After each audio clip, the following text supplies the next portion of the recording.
کے مقصد کو نہیں ہونے دے رہے. کاروبار سب کچھ موجود ہے, تجارتی امور سب کچھ قائم ہے, رشتہ دار سب آس پاس میں ہی ہیں, خاندان ان کے بیچ میں ہیں, مکہ کا شہر جیسا بڑا شہر ان کے بغل میں ہی رہتے ہیں.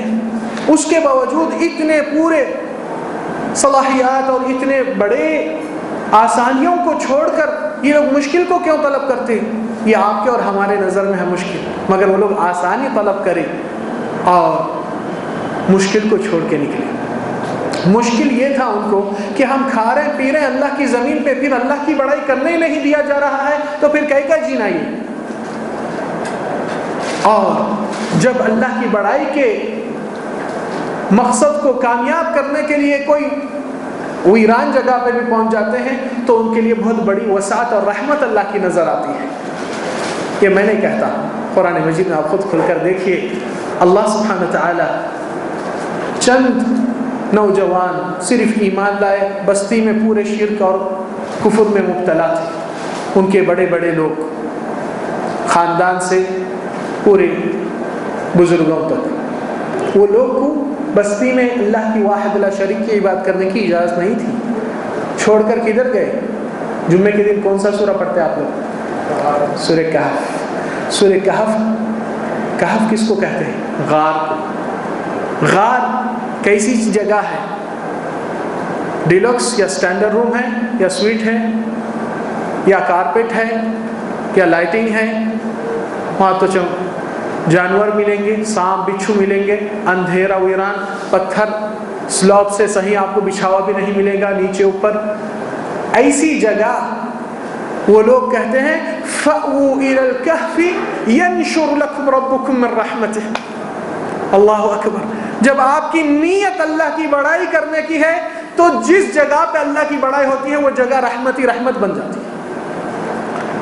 مگر افسوس سے آج ہمارے گھروں میں ہمارے ایمان والے رحمت کی جگہ کو زحمت کی بناتے ہیں.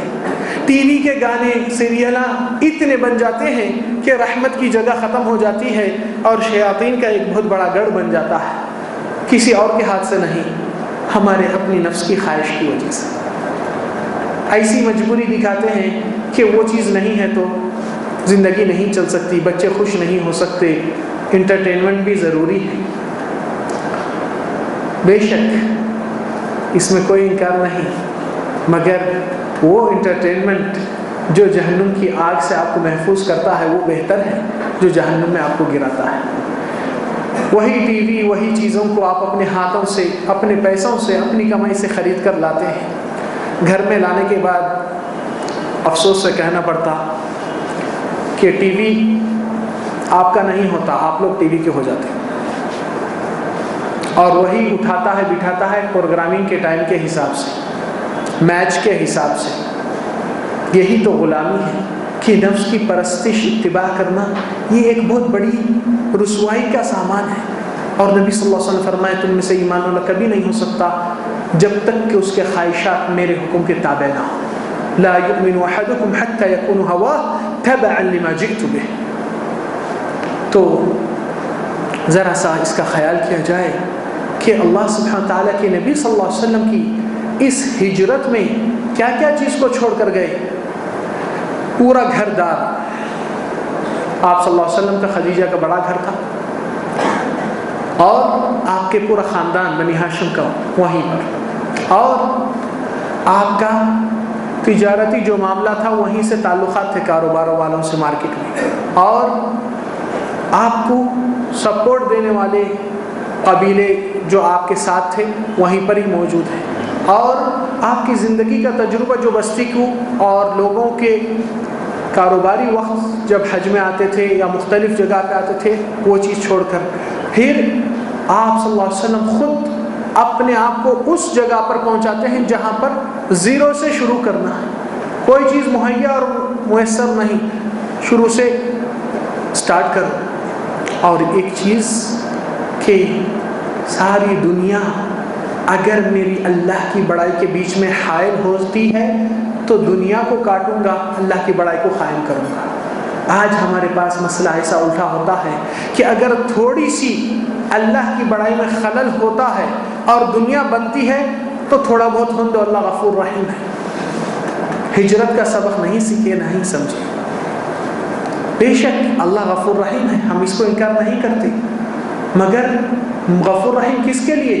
وَإِنِّي لَغَفَّارٌ لِمَن تَابَ وَآمَنَ وَعَمِلَ عَمَلًا صَالِحًا. میں غفار ہوں کہ اس کے لیے لمن تاب, جو اپنی غلطی سے توبہ کر کے لوٹتا ہے, دوبارہ نہیں جاتا پھر وہ غلطی, وآمن اور ایمان کو درست کر لیتا ہے, وعمل عملا صالحا اور نیک صالح عمل کرے گا, ثم اهتدى اس کے بعد ہدایت نصیب ہوتی. مگر یہ بغیر یہ چیزوں کے اللہ غفور رحیم ہے. بے شک اللہ کی مغفرت اور رحمت بہت بڑی ہے, مگر وہی رب العالمین جو غفور رحیم ہے سورہ حجر میں فرماتے ہیں نبئ عبادی, اے محمد صلی اللہ علیہ وسلم میرے بندوں کو اس چیز کی حقیقت کی اطلاع تاکید سے بتائیے, انی انا الغفور رحیم, کہ میں غفور رحیم ہوں, مغفرت اور رحم کرنے والا ہوں, وان عذابی اور میرا ہی عذاب هو العذاب العلیم, سب سے دردناک عذاب ہے. اب آپ سے ایک سوال کرتا ہوں, وہی رب العالمین جو ارحم الراحمین ہے, غفور رحیم ہے, جس کی رحمت پہ آپ اتنا ٹیکہ لے کر وہ ہو رہے ہیں کہ نیک صالح عمل چھوٹ رہا ہے, گناہوں میں سرزد ہو رہے ہیں, توبہ کا نام نہیں, سدھار کا نام نہیں, ہدایت کی پٹری پکڑنے کا نام نہیں, اور پھر بولتے ہیں اللہ غفور رحیم. وہی اللہ تعالیٰ جو غفور رحیم ہے آپ کا ہاتھ کاٹ دیا ہے 800 روپے کی خاطر, اگر چوری کریں گے تو اسلام کا قانون ہے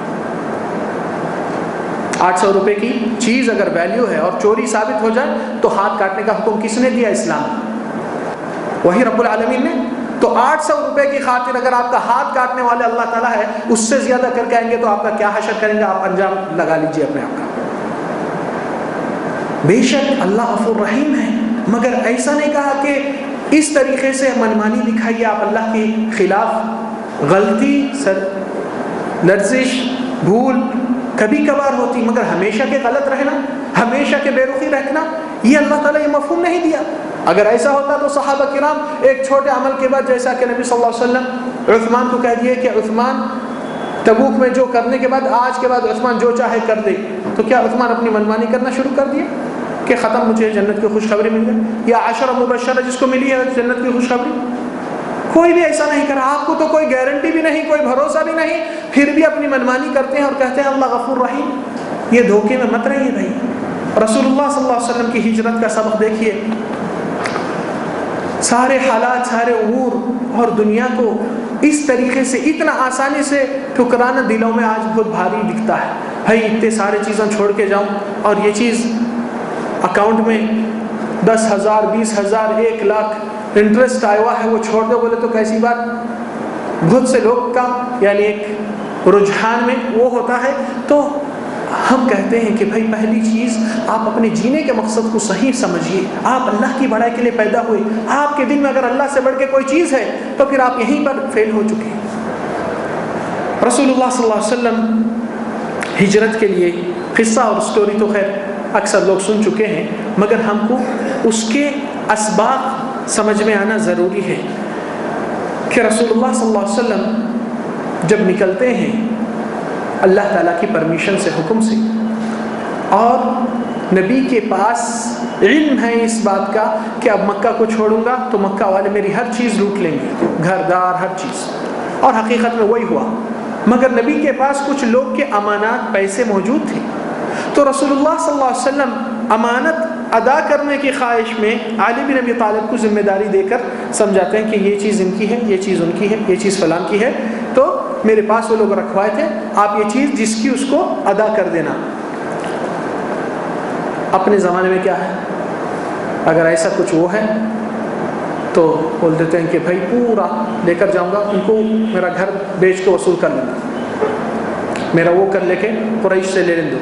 نہیں, رسول اللہ صلی اللہ علیہ وسلم معاملات میں مکسنگ نہیں کرتے, جس کی چیز جیسا لیے ویسا ادا کرتے صلی اللہ علیہ وسلم. تو وہاں پر علی بن ابی طالب کو اپنے بستر پہ سلا کر اور وہ امانات دے کر آپ صلی اللہ علیہ وسلم نکلتے ہیں, اور ابوبکر کو وہی اطلاع دی جاتی ہے کہ ہجرت کا وقت آ چکا ہے. تو ابوبکر کہتے ہیں الرفقۃ الرفقۃ یا رسول اللہ, الصحبۃ الصحبۃ, اللہ کے نبی مجھ کو معلوم ہے ایک دن آئیں گا ایسا, میں آپ کی رفاقت میں کیا مجھے ساتھداری ہوئے گی؟ رفاقت قال الصحبۃ الصحبہ، نبی صلی اللہ علیہ وسلم بولے ہاں بے شک آپ ہی ہے میرے ساتھی۔